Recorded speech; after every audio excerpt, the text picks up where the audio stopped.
नमस्कार, आप देख रहे हैं उत्तराखंड प्राइम। मैं हूं आपके साथ प्रियंका। मुख्यमंत्री पुष्कर सिंह धामी एक दिवसीय कार्यक्रम में शामिल होने के लिए काशीपुर पहुंचे हैं, जहां पर बीजेपी कार्यकर्ताओं ने मुख्यमंत्री पुष्कर सिंह धामी का जोरदार स्वागत किया। यहां पर उन्होंने ऊधम सिंह नगर जिले की अलग अलग विधानसभा सीटों के लिए करीब 287 करोड़ रुपए की विकास योजनाओं का शिलान्यास किया। इसके अलावा सीएम ने बीजेपी पार्टी कार्यालय का भूमि पूजन भी किया और इसके साथ ही उन्होंने काशीपुर को जिला बनाने और बीजेपी कार्यकर्ताओं को सरकार में दायित्व निभाने के सवालों का भी जवाब दिया है।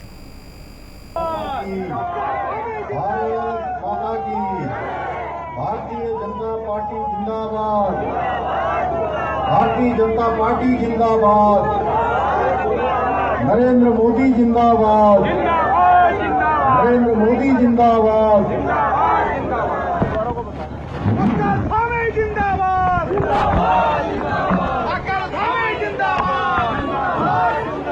भारतीय जनता पार्टी जिला संगठन का हमारा काशीपुर, उसके जिला कार्यालय के आज भूमि पूजन के इस शुभ अवसर पर अभी आप सब लोगों ने जिनको सुना, भारतीय जनता पार्टी के हमारे कर्मठ यशस्वी प्रदेश अध्यक्ष आदरणीय महेंद्र भट्ट जी,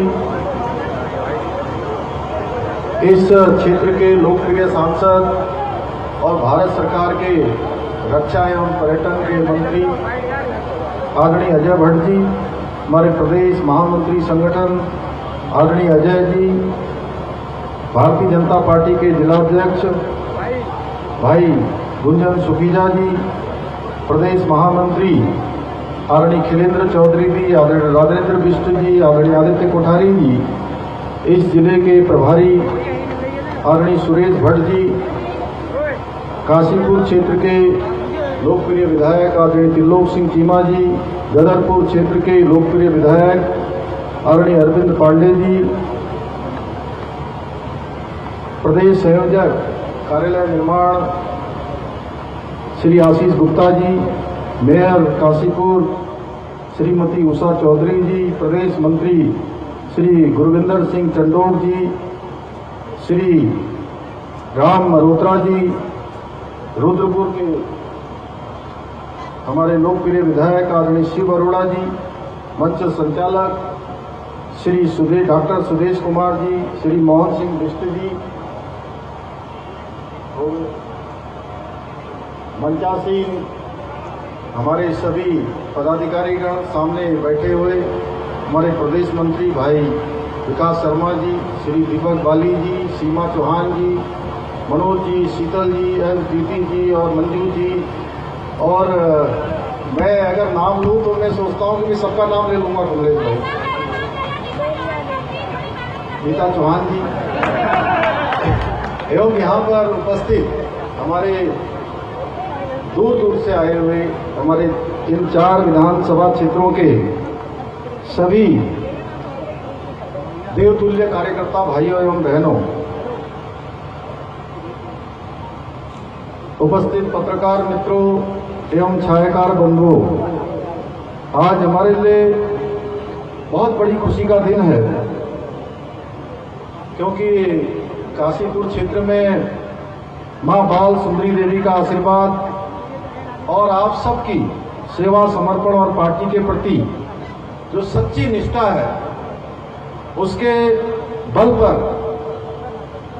जो जगह जगह हमारे प्रत्येक जनपदों में ऐसे कार्यालयों का निर्माण हो रहा है, और उसके बारे में अभी प्रदेश अध्यक्ष जी ने, हमारे संगठन मंत्री जी ने, आदरणीय अजय भट्ट जी ने बहुत विस्तार से बताया कि कार्यालय हमारे देवालय जैसे होते हैं, और आज हमारे काशीपुर जिले के पार्टी कार्यालय का भी भूमि पूजन का कार्यक्रम संपन्न हो रहा है। इसके साथ साथ आज वहीं जल निगम, जल संस्थान, लोक निर्माण विभाग की लगभग यहीं पर अभी बगल में 287 करोड़ से अधिक की इन 4 विधानसभाओं की 102 योजनाओं का शिलान्यास तथा जल निगम, जल संस्थान, ग्रामीण विभाग, लोक निर्माण विभाग की लगभग 67 करोड़ से अधिक की 11 योजनाओं का लोकार्पण भी अभी किया जाएगा। इन सभी योजनाओं के पूरे हो जाने से इस क्षेत्र के विकास में एक नए युग का सूत्रपात होगा। भाइयों बहनों, आज जिला कार्यालय के भूमि पूजन के अवसर पर मैं उस राष्ट्रपुरुष श्रद्धेय श्यामा प्रसाद मुखर्जी जी को नमन करता हूं, जिन्होंने जनसंघ के रूप में ऐसे एक राष्ट्रवादी संगठन की नींव रखी, जो आज भारतीय जनता पार्टी के रूप में संपूर्ण विश्व का, केवल भारत का ही नहीं बल्कि संपूर्ण विश्व का सबसे बड़ा राजनीतिक संगठन बन गया। और हम सबको गर्व है कि हम सब उस पार्टी के, उस परिवार के सदस्य हैं। मैं इस अवसर पर हमारे प्रेरणापुंज, जिन्होंने एकात्म मानववाद यानी कि समाज के अंतिम छोर में खड़े हुए व्यक्ति तक हमारी सेवाएं पहुंचे, हमारी सरकार पहुंचे, हमारा शासन पहुंचे, प्रशासन पहुंचे, ऐसे विचार को हम सबको देने वाले महान विचारक पंडित स्वर्गीय दीनदयाल उपाध्याय जी तथा अपनी आदर्श छवि एवं विशिष्ट बौद्धिकता के कारण से जिन्होंने संपूर्ण विश्व को, भारत के गौरव को संपूर्ण विश्व के अंदर बढ़ाने का काम किया, श्रद्धेय अटल बिहारी वाजपेयी जी को भी मैं नमन करना चाहता हूं। हमारा संगठन शायद विश्व का एकमात्र संगठन होगा जहां पर, जैसा अभी आदरणीय अजय भट्ट जी कह रहे थे कि मैं पहले अध्यक्ष था, अब महेंद्र प्रसाद भट्ट जी अध्यक्ष हैं। यहां मंच पर बहुत सारे लोग बैठे हैं, बहुत सारे लोग जो मंच पर बैठे हैं वो कभी सामने बैठते हैं और कभी सामने बैठे हुए बहुत सारे लोग मंच पर बैठ जाते हैं।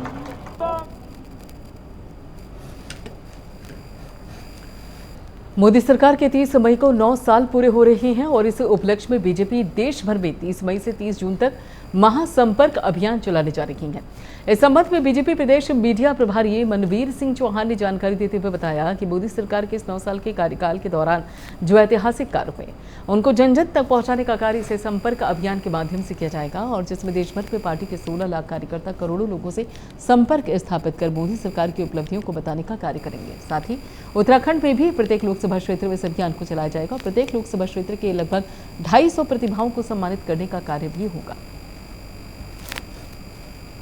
किया जा रहा है। माननीय नरेंद्र भाई मोदी जी के नेतृत्व में चल रही केंद्र सरकार के 9 वर्ष पूरे होने जा रहे हैं और इन 9 वर्षों में देश ने अद्वितीय सफलताएं प्राप्त की हैं, जिसको लेकर के भारतीय जनता पार्टी के द्वारा पूरे देश भर में व्यापक अभियान चलाया जा रहा है। इस व्यापक अभियान के तहत पूरे देश में कार्यकर्ताओं के द्वारा महासंपर्क अभियान चलाया जाएगा, जिसमें केंद्र की सभी योजनाओं और राज्य सरकार की योजनाओं को जन जन पहुंचाने के लिए कार्य किया जा रहा है और आगे कम से कम 16 लाख कार्यकर्ता भारतीय जनता पार्टी के पूरे देश भर में करोड़ों लोगों से संपर्क करेंगे और साथ ही एक लोकसभा में कम से कम 250 ऐसे विशिष्ट जनों को, जिन्होंने अपने क्षेत्र में विशेष कार्य किए हैं, उनसे संपर्क करने का भी अभियान चलाया जाएगा। धारचूला में लैंडस्लाइड का वीडियो सामने आया है, जिसमें पूरा पहाड़ दरकता हुआ नजर आ रहा है। वीडियो देखकर अंदाजा लगाया जा सकता है कि वहां का मंजर क्या होगा। पहाड़ी से भारी मलबा और बोल्डर गिरते देख आसपास खड़े लोगों में अफरा तफरी मच गई।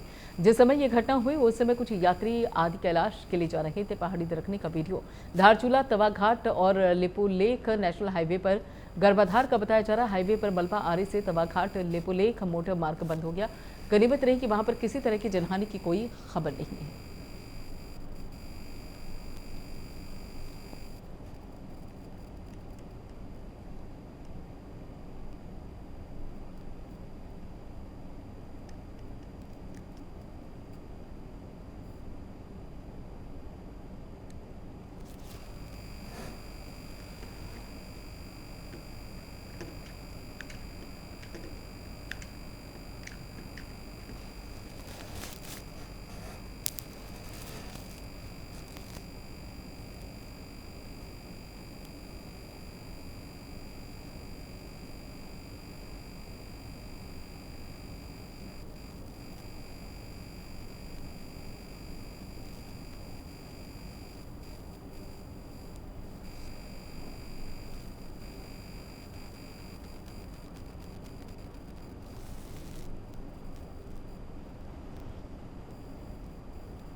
कांग्रेस कमेटी ने पूर्व नगरपालिका अध्यक्ष के नेतृत्व में गोचर नगरपालिका में पार्किंग में बनाए जा रहे हाईटेक शौचालय निर्माण के विरोध में तालाबंदी की। कुछ दिनों पहले नगर कांग्रेस कमेटी द्वारा ज्ञापन देकर काम को रोकने की मांग की गई थी। ज्ञापन में कहा गया था कि शौचालय निर्माण को रोका जाना चाहिए क्योंकि यहां पर केवल पार्किंग के लिए शासन में स्वीकृति ली गई थी, लेकिन अब पालिका प्रशासन द्वारा इस स्थल पर शौचालय का निर्माण किया जा रहा है जो कि जन भावनाओं के विरुद्ध है। इस वजह से नगर पालिका कार्यालय में आज तालाबंदी की गई। कांग्रेस नेताओं ने तालाबंदी, नगर पालिका कार्यालय में तालाबंदी, हाईटेक शौचालय निर्माण के विरोध में तालाबंदी।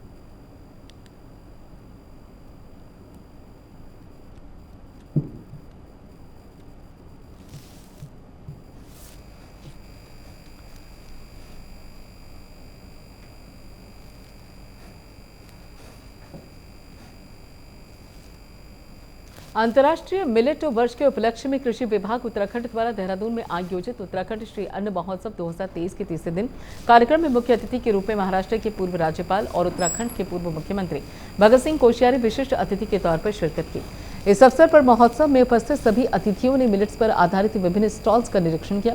कृषि मंत्री गणेश जोशी ने सभी अतिथियों का पहाड़ी टोपी, शॉल और पुष्प गुच्छ देकर स्वागत किया। देहरादून में पहाड़ी उत्पादों को बढ़ावा देने के लिए कार्य किए जा रहे हैं। प्रदेश सरकार पहाड़ी उत्पादों को बढ़ावा दे रही। 4 दिवसीय उत्तराखंड श्री अन्न मिलेट महोत्सव का आयोजन हुआ। श्री अन्न मिलेट महोत्सव तीसरा दिन और सर्वे ऑफ इंडिया स्टेडियम हाथी बड़करा में कार्यक्रम का आयोजन।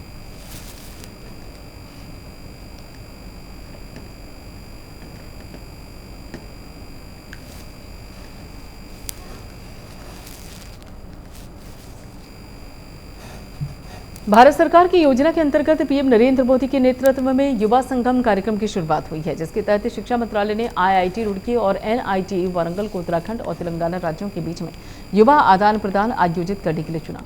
युवा संगम द्वितीय के अंतर्गत पहले तेलंगाना से छात्रों का दल 29 अप्रैल को रुड़की पहुंचा था और 4 मई तक यह कार्यक्रम चला। आईआईटी रुड़की के निदेशक प्रोफेसर के पंत ने जानकारी देते हुए बताया कि भारत सरकार की योजना युवा संगम के अंतर्गत एक राज्य से अलग अलग यूनिवर्सिटी के छात्र दूसरे राज्य को जाते हैं और वहां अपने अनुभव साझा करते हैं। उन्होंने बताया कि अब तेलंगाना दल के उत्तराखंड दौरे के बाद उत्तराखंड से 45 छात्र छात्राओं का दल तेलंगाना दौरे के लिए जाएगा और इसके अंतर्गत उत्तराखंड की 12 विभिन्न यूनिवर्सिटी से 45 छात्र छात्राओं को सिलेक्ट किया गया था और सभी अलग अलग कॉलेजेस से हैं।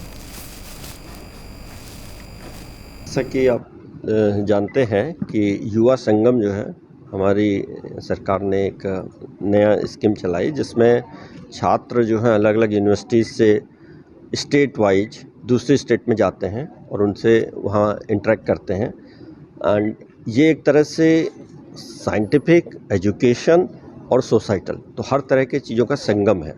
तो यहाँ जैसे अभी जो करीब 12 डिफरेंट यूनिवर्सिटीज़ उत्तराखंड में जो हैं, कॉलेज, यूनिवर्सिटी, उन सबको इसमें कई एप्लीकेशंस आए थे। उनमें से टोटल 45 लोगों को सेलेक्ट किया है, जिसमें 23 छात्र हैं बॉयज़ एंड 22 छात्राएं हैं गर्ल्स, और ये सब अलग अलग कॉलेज से हैं।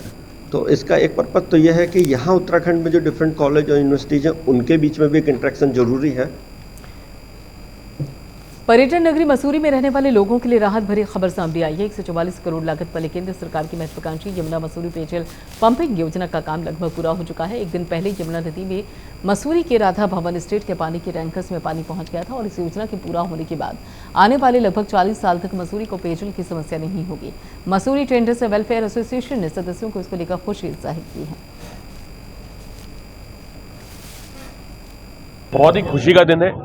उत्तराखंड सरकार द्वारा 144 करोड़ की यमुना मसूरी पेयजल योजना जो पिछले 5 सालों से लंबित थी, वो उसका आज पानी मसूरी पहुंच गया राधा भवन स्टेट में। बहुत जल्द ये पानी हर स्रोत में, किताबगढ़ से, माल रोड से लेकर पूरी मसूरी में जल्दी मसूरी वासियों को मिलेगा। मसूरी के नागरिकों को पानी की समस्या से, हाहाकार से एक निजात मिलेगी, आराम मिलेगा। मसूरी के हर निवासी को पानी खुलकर मिलेगा। मसूरी के होटल स्वामी, होमस्टे स्वामियों को पानी की किल्लत नहीं रहेगी, टैंकर से पानी खरीदना नहीं पड़ेगा।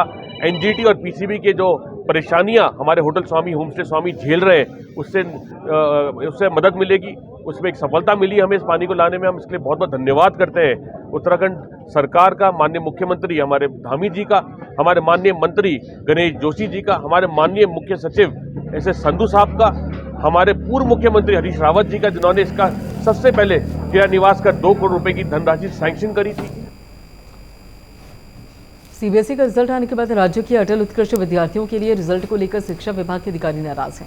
ऐसे में शिक्षा महानिदेशक बंशीधर तिवारी ने जिलों के सभी शिक्षा अधिकारियों के साथ वीडियो कॉन्फ्रेंसिंग के माध्यम से उत्कृष्ट विद्यालयों के रिजल्ट की पूरी समीक्षा की, जो कि जून में होगी। और उससे पहले तमाम शिक्षा अधिकारियों को निर्देश दिए गए कि वे स्कूल जहां पर बीजेपी या खासतौर पर अगर देखा जाए तो जिस तरीके से बच्चों को सप्लीमेंट्री देनी है, वहाँ पे गर्मियों की छुट्टियों में भी स्कूल खोलने के निर्देश दिए गए हैं। बच्चों को पूरी तरीके से तैयारी भी कराई जाएगी। और वहीं पर डीजी शिक्षा बंशीधर तिवारी रिजल्ट से नाराज नजर आए।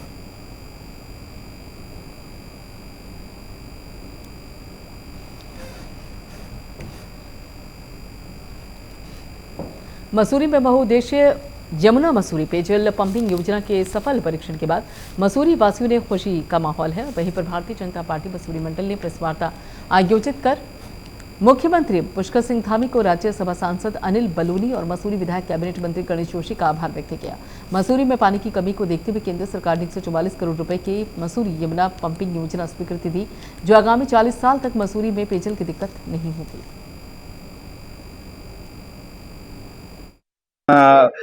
जो क्यारकुली गांव है और आसपास नाग मंदिर और बासाघाट क्षेत्र है, उसमें सफिशिएंट पानी है। 24 घंटे पानी आता है, 24 घंटे पानी मिलता है।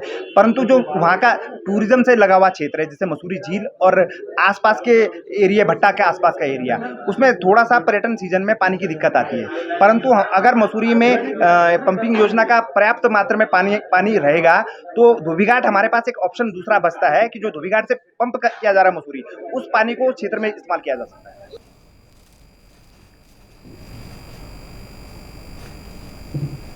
रुड़की के तहसील परिसर में खाद्य पूर्ति विभाग कार्यालय में आरटीआई सूचनाकर्ता और खाद्य पूर्ति निरीक्षक के बीच में बहस हो गई।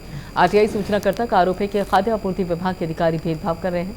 शेरपुर खेल मऊ ग्राम के एक राशन डीलर पर मनमानी का आरोप लगाया गया था, जो कि गांव के ही एक व्यक्ति की शिकायत पर राशन डीलर के लाइसेंस कैंसिल कर संस्तुति कर दी गई। इस दौरान तहसील परिसर में राशन डीलर के खिलाफ सूचना मांगने वाले ग्रामीण और खाद्य आपूर्ति निरीक्षक की आपस में बहस हो गई।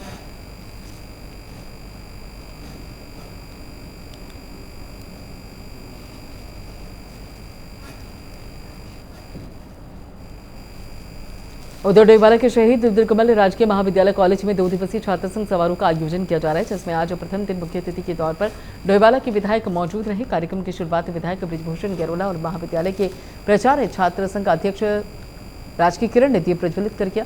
समारोह में छात्र छात्राओं द्वारा तमाम रंगारंग सांस्कृतिक कार्यक्रम प्रस्तुत किए गए, जिसका महाविद्यालय के छात्र छात्राओं ने जमकर लुत्फ उठाया। कार्यक्रम में कॉलेज के तमाम प्रभारी और महाविद्यालय के छात्र संघ पदाधिकारियों के साथ ही काफी संख्या में छात्र और छात्राएं मौजूद रहे। इस अवसर पर छात्र छात्राओं को शानदार कार्यक्रम प्रस्तुत करने पर विधायक और प्राचार्य में टॉफी देकर सम्मानित किया।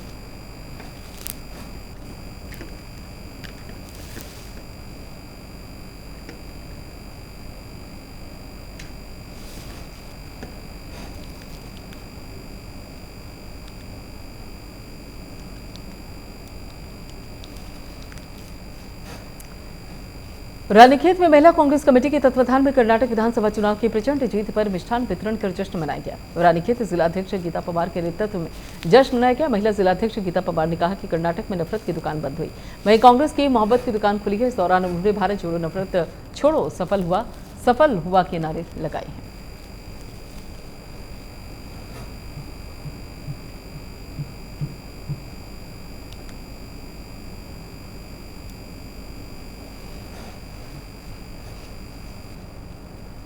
मौसम विभाग ने उत्तराखंड के पहाड़ी इलाकों में बारिश और बर्फबारी का पूर्वानुमान बताया और केदारनाथ में भी यात्रा शुरू होने से अब तक बर्फबारी जारी है, जिसके चलते केदारनाथ यात्रा के लिए पंजीकरण पर 15 मई तक लगी रोक को 24 मई तक बढ़ा दिया गया। जानकारी के मुताबिक 24 तक नए पंजीकरण पर रोक रहेगी, लेकिन जो यात्री पहले पंजीकरण करा चुके हैं वे यात्रा कर सकेंगे।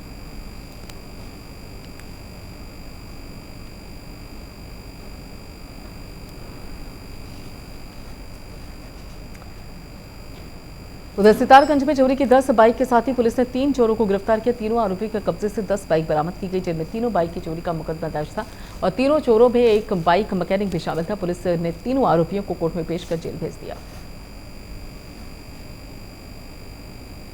उसकी पूरी जो इकोनॉमी, पूरी अर्थव्यवस्था उसकी बेचारे की बहुत उसको तगड़ा नुकसान होता है, तो इसलिए बाइक चोरी की घटनाएं जैसे ही बढ़ती हैं हम लोग उसमें कार्रवाई करते हैं। और इसी प्रकार से लगातार जो है सितारगंज क्षेत्र में बाइक चोरी की घटनाएं हो रही थी और उस पर बढ़ती घटनाओं पर दृष्टिगत टीमें बनाई गई थी, जिसको सीओ किच्चा साहब लीड कर रहे थे। और इन टीमों में जो कि इंस्पेक्टर किच्छा के नेतृत्व में काम कर रही थी, जिसमें एसएसआई हमारे चौकी इंचार्ज करने का काम किया है, जिसमें 3 लोगों की अरेस्टिंग की गई है और साथ में 10 बाइकें जो हैं बरामद हुई हैं। फिलहाल इनमें 10 बाइकों में से 5 बाइक हम लोग आइडेंटिफाई कर चुके हैं, जिसमें से 4 जो हैं वो थाना सिद्धार्थगंज से संबंधित है, 1 थाना ट्रांजिट कैंप से संबंधित है और बाकी भी हम लोग इसमें वेरीफाई कर रहे हैं। तो इन लोगों से जब विस्तृत पूछताछ की गई तो यही चीज़ें प्रकाश में आई कि इनमें से एक अभियुक्त जो है वो गाड़ियों की यूट्यूब पर एक वीडियो भी देखा जो कि गाड़ी चोरी से संबंधित एक टूल बनाने को लेकर के था। उधर श्रीनगर पुलिस ने ऑपरेशन मर्यादा के तहत शराब पीकर हुड़दंग मचाने वाले 3 चारधाम यात्रियों के खिलाफ कार्रवाई की है। बता दें कि बद्रीनाथ यात्रा से लौट रही एक महिला यात्री ने पुलिस को सूचित किया था और जिस वाहन से वो आ रही है उसमें कुछ अन्य यात्री शराब पीकर हुड़दंग मचा रहे, जिसके बाद मौके पर पहुंचे श्रीनगर पुलिस ने वाहन से शराब पी रही यात्रियों का मेडिकल करवाकर 3 यात्रियों का चालान काटा और इसके बाद महिला यात्री और अन्य यात्रियों को श्रीनगर पुलिस ने वाहन में बिठाकर अपने गंतव्य के लिए रवाना किया। मैं यात्रा करने आई थी केदारनाथ बद्रीनाथ की, तो उसी दौरान मुझे गाड़ी में शेयरिंग जीप में बैठना पड़ा। वहाँ पे कुछ यात्री शराब पी रहे थे, तो मैंने पौड़ी पुलिस श्रीनगर इनको कॉल लगाया गूगल से नंबर निकाल के और उन्होंने तुरंत हमें सेवा दी 1 मिनट के अंदर और मेरी मदद करी। सर आप कहाँ पी रहे थे? गाड़ी में बैठ के। गाड़ी में कहाँ? जीप में बैठ के। रास्ते में चालू गाड़ी में। अच्छा। चालू गाड़ी में शराब और सिगरेट पी रहे थे। कहाँ के लोग थे? पता नहीं, अलग अलग स्टेट से आए हुए थे। ये इसमें एक लड़की युवती थी जो चारधाम यात्रा पर आई हुई थी और अपने एक शेयरिंग जीप से यहाँ से हरिद्वार जा रही थी, जिसने तुरंत ये बात बताई हमको कि साहब ऐसे करके गाड़ी में कुछ लोग शराब पीने की सूचना है। इसमें हम लोगों को उन्होंने नेट से नंबर लिया है पौड़ी पुलिस का, तो उन्होंने तुरंत सूचना करा तो हम लोग इमीडिएट वहीं पे पहुँच गए थे मौके पर ही, क्योंकि हम लोग अपने 112 वाहन से ये रहते हैं ड्यूटी के दौरान, तो हम लोगों ने उनको तुरंत फैसिलिटेट किया और हमारे यहाँ उत्तराखंड पुलिस का जो मर्यादा ऑपरेशन चल रहा है, ऑपरेशन मर्यादा चल रहा है, उसके तहत हम लोगों ने इनमें कार्रवाई करी है। 3 लोगों का मेडिकल कराया गया है इमीडिएट और उनकी शराब पीने की पुष्टि की गई। सर क्या लड़की को अब क्या वाहन से उसी वाहन से छोड़ा जाएगा या उसके लिए कोई व्यवस्था की गई है? जी, क्योंकि वाहन में और किसी प्रकार की कोई समस्या अब है नहीं, उन 3 लोगों को हमने गाड़ी से हटा दिया है। लालकुआं थाना पुलिस टीम ने मुखबिर की सूचना पर एक महिला तस्कर को गिरफ्तार किया, जिसके कब्जे से 378 ग्राम अवैध चरस और 12,200 रुपए की नकदी बरामद की गई। बता दें कि महिला अपने घर के किनारे खोली गई दुकान की आड़ में नशे का कारोबार कर रही थी। वहीं पुलिस ने आरोपी महिला के खिलाफ NDPS एक्ट के तहत मुकदमा दर्ज कर कार्रवाई शुरू कर दी है।